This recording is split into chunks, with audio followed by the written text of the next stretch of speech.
Meantime, several businesses in northwest Albuquerque are fighting to stay afloat. They thought they had found the answer through advertising, but the city says the way that they're getting their name out isn't legal. At News 13's Catherine Azone dug into this. She joins us now live with all the details. Good morning, Catherine. Good morning, Crystal. Adam, these businesses are struggling because of a devastating fire that tore through the strip mall in Sequoia Square near Coors and I-40. It happened more than 2 months ago, but many customers still don't know the fire didn't take out the entire shopping center. When several of these businesses tried reminding locals they were still there, the city came through and said they had to stop. Barbershop owner Gabriel Baca has no choice but to take down the small signs he believes are keeping him in business. I think they've been the only thing that's really kept us going and keeping us from starting over, really. They saved a lot of business.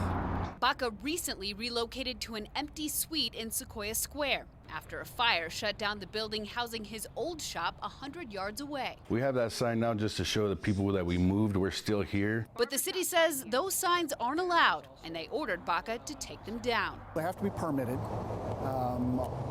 and because of this area of town, there's a sector plan that affects signage. Brennan Williams is the associate director for the planning department. He says signage rules for the Coors corridor are strict, in part to preserve west side views of the Sandias. But business owners like Baca are more concerned with staying afloat.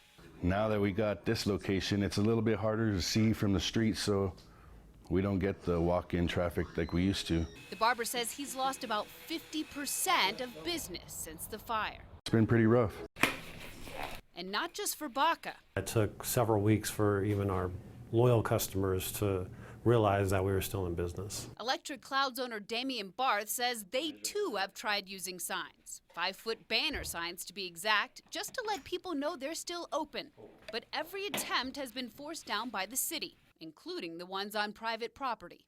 We want to keep the streetways clean, but there should be some way for us to be able to at least let people know we're still in business after a hardship. Brennan says they are sensitive to recent misfortune, but says rules are rules. It's a 30-year-old sector plan, and the plan went through the public process, and at the time it was determined that the signs were just not consistent with the way the area was designed to be developed. It's little consolation for business owners like Baca. Now we'll see where we stand. City offers several suggestions for businesses in Sequoia Square. We have those on our website at KRQE.com. In the meantime, owner of Electric Clouds, Damian Barth, says he's looking to get an additional sign permitted. Back to you.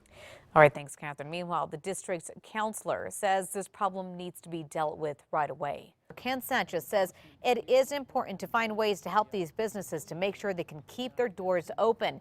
That's why he says he will introduce a piece of legislation to temporarily stop enforcing the zoning code in Sequoia Square so they can leave the signs up. I know the neighbors are probably upset because the city is not conforming with the zoning code, the Coors corridor plan. But in this particular case, there has to be exceptions where we can work with our business community. We as a city are trying to keep businesses open, not trying to shut businesses down. Sanchez says he will introduce the bill at the next full council meeting. That's on November 16th. It will then be held over until the following meeting on December 9th.